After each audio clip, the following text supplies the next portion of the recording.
Good morning friend. Awareness guide में आपका स्वागत और अभिनंदन है। आज मैं आपको एक नया टॉपिक और बहुत ही इम्पोर्टेंट टॉपिक जो बजट से संबंधित है, अनुदान मांगे, जो संविधान का अनुच्छेद 113 में जिसका वर्णन किया गया है, उस अनुदान मांगे है क्या, उसकी महत्ता क्या है, वो हमारे संविधान में के अनुच्छेद 113 में क्यों जोड़ा गया है, ये सारी चीज़ों का मैं डिस्कस अभी करूंगा। तो सबसे पहले हम समझते हैं, चूंकि अनुदान मांगे एक बजट का एक अहम हिस्सा है, एक अहम पार्ट है। तो जब हम बजट की चर्चा करते हैं तो उस बजट है क्या चीज़ है? बजट जो है पूरे साल में जो नेक्स्ट ईयर है, जैसे इस बार जो है जनवरी से 2026 की अगर बात करें तो 2026 में जो हम खर्च करेंगे उसका लेखा जोखा जो है जनवरी में हम कर लेते हैं कि 2026 में क्या क्या खर्च करना है सारे विभाग का, चाहे वह शिक्षा विभाग हो, चाहे वह एजुकेशन हो, चाहे वो वित्त विभाग हो, कोई भी विभाग, कोई भी मंत्रालय हो, वो क्या करते हैं तो प्रत्येक विभाग का एक बजट, वो अपना बजट बनाता है कि इस साल किस क्षेत्र में कितना पैसा खर्च करना है।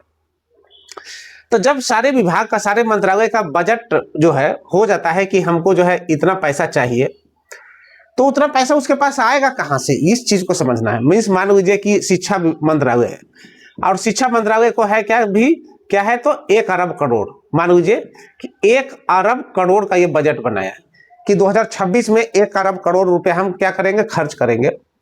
तो 1 अरब करोड़ रुपया ये आएगा कहां से, इस चीज को समझना है।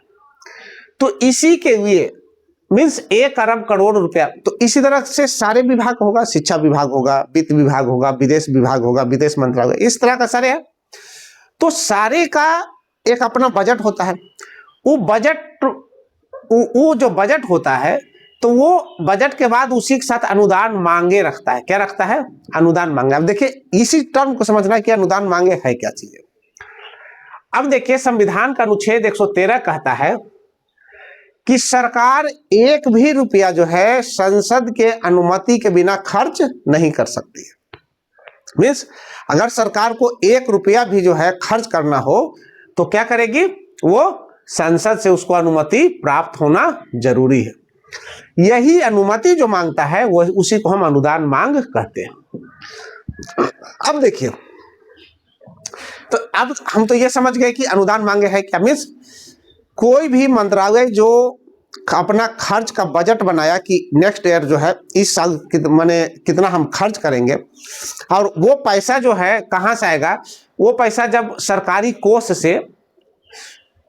कोष से जब निकालना चाहेगा तो उसके लिए संसद की अनुमति जरूरी है। साफ साफ समझिए कि सरकारी खजाना से कोई भी विभाग या कोई भी मंत्रालय जो बजट बनाया, वो बजट, वो जितने रुपया का बजट बनाया, वो पैसा निकालने के लिए, क्या करने के लिए, वो पैसा सरकारी खजाने से निकालने के लिए संसद की अनुमति जरूरी है। इसी को हम अनुदान मांगे कहते हैं। अब देखिए संविधान का अनुच्छेद 113 कहता है कि 1 रुपया भी जो है अगर सरकार खर्च करना चाहती है, सरकारी कोष से, संचित निधि से निकालना चाहती है, तो उसमें संसद की स्वीकृति, संसद की अनुमति आवश्यक है। अब देखिए आवश्यक क्यों है, क्योंकि अब देखिए सरकार एक छोटा सा हिस्सा होता है, संसद जो है एक बहुत बड़ा, जो हम सब चुनकर भेजते हैं। मीन्स मान लीजिए कि हमारे यहाँ कितना है, 550 संसद है जो हम सब चुनकर भेजते हैं। तो यहाँ बहुमत से पास होना चाहिए। क्या होना चाहिए? बहुमत से पास होना चाहिए कि हाँ इतना खर्च की तुमको जरूरत है तो इतना जो है तुमको दिया जाएगा। मीन्स इससे क्या होता है कि अगर कोई भी मंत्रालय खर्च करना चाहता है तो संसद का उसमें अनुमति जरूरी है। संसद का अनुमति का मतलब हो गया कि आम आदमी की अनुमति, आम आदमी ही तो संसद को चुनता है। तो उस कंडीशन में संसदीय नियंत्रण होता है, संसद का नियंत्रण होता है, जिससे लोकतंत्र की क्या होती है, लोकतंत्र की शक्ति, लोकतंत्र का जो महत्ता है वो बना रहता है। आप देखिए, तो जैसे ही संसद के बीच में रखा जाएगा इसको, तो उसके बाद संसद को क्या अधिकार है, संसद को, चूंकि संसद में तो पक्ष और विपक्ष दोनों होते हैं, 550 में पक्ष के भी है, विपक्ष को भी है, उस कंडीशन में विपक्ष का रोग बहुत बड़ा हो जाता है। उस समय जो है विपक्ष को प्रश्न पूछने का, क्वेश्चन करने का, ये सारी चीजें करने का उसको क्या हो जाता है, अधिकार हो जाता है।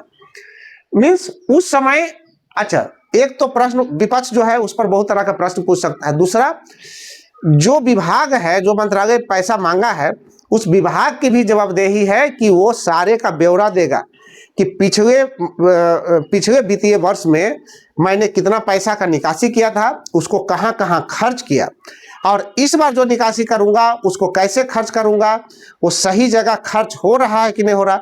ये सारे चीजें का चर्चा कौन करेगा? ये सारे चीजें का चर्चा वो मंत्रालय करेगा जो पैसा का डिमांड किया है। तो वैसे कंडीशन में संसद जो है, वैसे कंडीशन में विपक्ष जो है क्या कर सकता है, प्रश्न पूछ सकता है कि आप ये पैसा कहाँ खर्च कीजिएगा, क्यों खर्च कीजिएगा, इस तरह की बात। मीन्स जो विभाग पैसा मांगता है उसकी जवाबदेही तय होती है कि पैसा कहाँ खर्च करेंगे, क्यों करेंगे और कैसे करेंगे। दूसरी बात है कि इससे पारदर्शिता बनती है।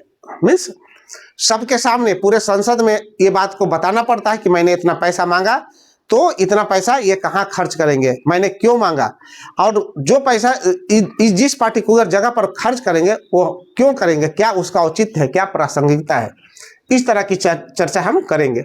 विपक्ष की भूमिका भी ये बहुत इंपॉर्टेंट हो जाती है। तो अब यहीं पर जो है सरकार के नीतियों का आलोचना वो कर सकता है कौन, विपक्ष, कि आपने जो बजट बनाया है वो आपका बजट सही नहीं है, इससे आम आदमी को जो है बहुत ज्यादा फायदा नहीं हो रहा है। मीन्स बहुत तरह की बातें हैं। तो वहां जो है विपक्ष अपना असली भूमिका निभा सकता है, सरकार की नीतियों का क्या कर सकती है, आलोचना कर सकती है, और बेफिजूल खर्च को रोक सकती है। कैसे? कटौती प्रस्ताव, यहीं पर जो है कटौती प्रस्ताव आने का मौका है कि आपको 1 करोड़ अरब रुपया नहीं दिया जाएगा, आपको जो है क्या दिया जाएगा, तो आपको जो है 50 करोड़ रुपया दिया जाएगा। ठीक है, इस तरह करके वो क्या कर सकती है, नीतियों में कटौती प्रस्ताव जो है ला सकती है। तो इस तरह से देखें कि अनुदान मांगे की जो है बहुत ही इंपॉर्टेंट है। अब यहाँ हम देखेंगे कि अनुदान मांगों का महत्व कैसे है और इसकी प्रक्रिया क्या क्या है। अनुदान मांगों पर मतदान की शक्ति केवल लोकसभा में है। मीन्स अनुदान मांगे जो है सिर्फ लोकसभा में रखा जा सकता है, राज्यसभा में रखा नहीं जा सकता है। राज्यसभा, एक तो अनुदान मांगे सिर्फ लोकसभा में रखा जा सकता है। दूसरी चीज है कि इस पर जो है वोटिंग, मतदान जो है सिर्फ लोकसभा में होगा, राज्यसभा में नहीं होगा। राज्यसभा को सिर्फ इस पर चर्चा करने का अधिकार है। एकदम स्पष्ट समझिए, it is very very important. Rajya Sabha सिर्फ उस पर चर्चा कर सकता है, अनुदान मांगे सिर्फ लोकसभा में रखा जा सकता है, लोकसभा ही उसको पास कर सकता है। अब देखिए बहुत इंपॉर्टेंट है।